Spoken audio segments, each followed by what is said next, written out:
I am Lakshmi, your AI narrator. I have come to guide you through this dark tale. Together, we shall walk with Macbeth and see his fate unfold. The scene opens on a desolate heath. Thunder growls above as the three witches appear, waiting in the storm. Their voices chant in strange riddles, their words full of menace and mystery. Soon, the sound of footsteps breaks through the wind. Macbeth and Banquo arrive, weary from battle, but with victory fresh on their hands. The air thickens as the witches turn their gaze upon them, their eyes burning with knowledge untold. And on that blasted moor, two other figures stand apart from the Scottish soldiers, Sherlock Holmes and Dr. Watson, cloaks whipping in the storm. They are strangers here, silent observers of prophecy and fate, yet their keen eyes miss nothing. Holmes, inscrutable, already takes mental notes, while Watson struggles to reconcile the strange company of witches and warriors. The first witch greets Macbeth, "All hail, Macbeth! Hail to thee, Thane of Glamis!" The second follows, "All hail, Macbeth! Hail to thee, Thane of Cotter!" And the third delivers the blow that shakes his soul, "All hail, Macbeth!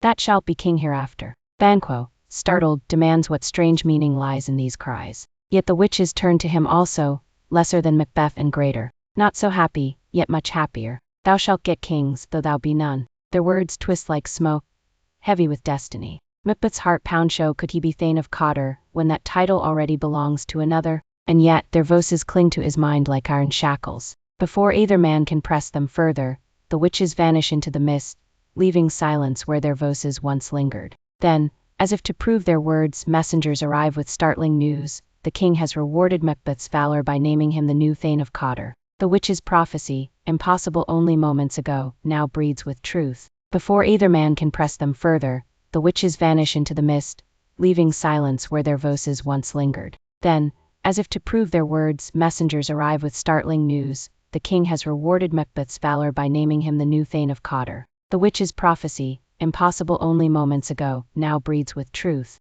Banquo warns his friend, sometimes, to win us to our harm, the instruments of darkness tell us truths. But Macbeth is already lost in thought. His eyes turn inward, to a crown that glimmers in the shadows of his mind. The seeds of ambition are sown, and though he stands silent, the storm of destiny has begun its restless march. Watson turns to Holmes, shivering. "Good heavens, Holmes, what sorcery is this? The witches speak in riddles, and yet events have already proven them right. How are we to understand such a scene?" Holmes, his face illuminated by a flash of lightning, replies calmly, "Patience, my dear Watson. We stand not merely on a moor but at the threshold of a man's soul. Observe Macbeth closely, for in his silence lies the greatest revelation. The witches only plant a seed, it is his mind that waters it with ambition. Let us therefore consider the matter with the tools of psychology and literature, rather than superstition." "Watson, Holmes, you astonish me. I have always thought these plays full of sword fights and kings, but you see in them the very working of the human spirit. What is it in this moment that you find so singular?" "Holmes, consider, Watson, that in a single encounter, Shakespeare captures the entire human struggle between fate and free will. The witches, with their cryptic salutations, neither command nor compel Macbeth. They merely suggest. And in that suggestion, they awaken a latent ambition. Note how swiftly his imagination leaps from their words to the possibility of kingship. He has not yet acted, nor resolved to act, yet already the mind is poisoned by possibility." "Watson, then you see the witches not as causes, but as catalysts?" "Holmes, precisely. They are what Coleridge termed motiveless malignity. They embody not a plan, but a temptation. Much as a chemist introduces a reagent to an otherwise stable compound, they provoke a reaction already waiting to occur. And Shakespeare's brilliance lies in showing us how a man, hailed as brave and loyal, can be undone not by force of arms, but by whispers that echo in the chambers of his mind." "Watson, Holmes, why do they use such ambiguous language?" "Holmes, notice their language, Watson. Each phrase is an equivocation. Macbeth is indeed Thane of Glamis, that is true. He will indeed become Thane of Cotter, as the king has decreed. And as for king hereafter, that remains ambiguous. But because to truths accompany one uncertainty, the mind accepts the third with alarming ease. This is a psychological device as old as rhetoric itself, and as dangerous as any poison." "Watson, a kind of verbal sleight of hand then. They make him believe the last because the first two are verifiable." "Holmes, precisely. And critics such as A.C. Bradley have pointed out that this is Shakespeare's great device, to show how words half-true insinuate themselves into a character's soul. Alcinaeus later warned us against treating Macbeth merely as a man, insisting instead that he is also a poetic construct, a symbol of ambition itself. Yet both views enrich our understanding. We may analyze him as a case study in human psychology, and also as a figure embodying universal temptation. "Watson, you mentioned his silence earlier. Holmes, What do you mean? Holmes, watch how he speaks after the witches depart. He falls into what Shakespeare's contemporaries called a soliloquy, words spoken not to others but to the self.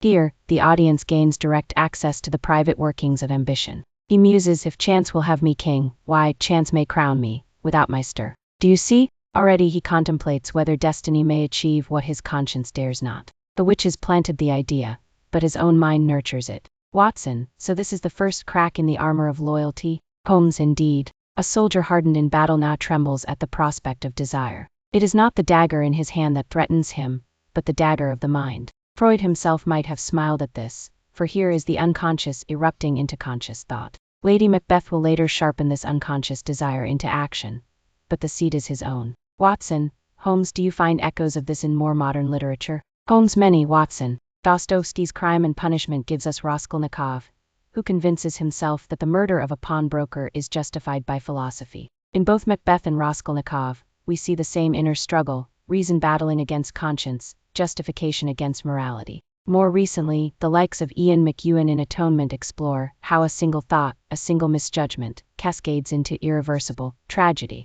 Shakespeare anticipated all this psychology of self-deception, the rationalizations by which humans damn themselves. Watson, then this heath is not just a stagey, is a laboratory of the human mind. Holmes, precisely so. Note also the imagery, Watson. Macbeth speaks of borrowed robes, uneasy in titles not yet his. Shakespeare uses clothing as metaphor for identity. The Thane of Cawdor's title, placed upon Macbeth, is a garment ill-fitting, one that he must tailor through action, dark action. This imagery recurs throughout.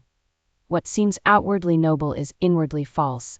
What is borrowed must be stolen. In our day, critics such as Stephen Greenblatt have called this the poetics of self-fashioning, shaping of identity through appearance, often at odds with reality. Watson and the Storm, the Thunder. Holmes, natural disorder mirroring moral disorder. The Jacobeans believed in a chain of being, Watson, where kings ruled by divine order. To contemplate regicide is to invite cosmic upheaval. Hence the thunder, the howling wind, the very land groaning in protest. Shakespeare is never content with psychology alone.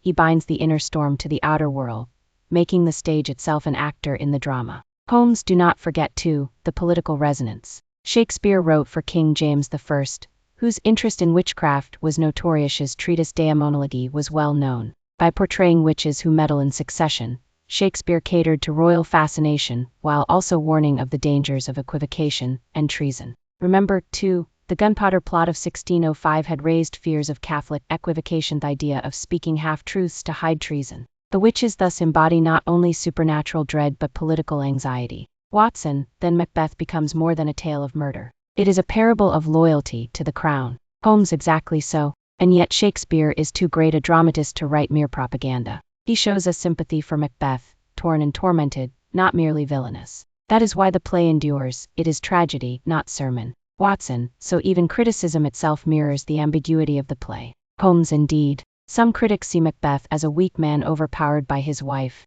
Others, like Pasternak, see Lady Macbeth as only giving shape to his own unspoken desire. Feminist readings view her as both victim and manipulator, constrained by a world where her power lies only in urging her husband to act. Each reading reveals another facet of the jewel, but none exhausted. Watson, and what of our own century, Holmes? Do writers still return to these witches and their riddles? Holmes, they do, Watson. Joe Nisbet, in his 2018 novel Macbeth, retells the play as a crime thriller. The witches become drug dealers, prophecy is transformed into psychological manipulation, ambition is driven by corruption and addiction. The setting is modern, yet the structure is Shakespeare's ambition, paranoia, blood. Marina Warner has observed that the witches speak to our age of misinformation. Their half-truths resemble the viral rumors of the internet age, fragments mistaken for inevitability. In a sense, the Weird Sisters are the first manipulators of narrative precursors to propaganda, social media distortion, and the conspiracy theories of our own day. Watson, then Shakespeare anticipated even our own trouble. Showmen may mistake shadows for truth. Holmes, precisely. Stephen Greenblatt and other modern critics argue that Shakespeare shows us self-fashioning not only in monarchs, but in all who live under society's pressures. In the 21st century, ambition may wear the robes of a king, the suit of a CEO, or the anonymous mask of a digital voice. Writers like Margaret Atwood or Salman Rushdie, though not rewriting Macbeth directly, return again and again to the question, how desire disguises itself as destiny. That is why the play still bites. Its lesson is not medieval but modern. Watson, so these witches are not merely relics of superstition. They are alive in boardrooms, in newsrooms, in the endless scroll of the internet. Holmes, they are Watson. That is why even now, audiences feel the chill when they speak. For ambition has not weakened with the centuries, it has only changed its costume. Yesterday it wore armor, today it wears tailored suits or hides behind glowing screens. The prophecy is always the same: greatness is within your grasp, if only you dare. And as long as men listen, Macbeth will walk among us. Watson, Holmes, you have shown me that this moor is more than storm and prophecy. It is the battlefield of conscience, the crucible of ambition. I see now why Shakespeare is read even today, for he dissects not kings alone, but the very sinews of the human heart. Holmes, and that, my dear Watson, is why I say that Shakespeare was the keenest detective of the soul long before my time. He knew that the greatest mysteries are not in the streets of London, but in the recesses of the mind. I am Lakshmi, your AI narrator. We watched Holmes and Watson uncover the meaning of Macbeth's ambition. If you enjoyed this journey, please subscribe and share your thoughts in the comments. Please join me again as we dive deeper into the next scene.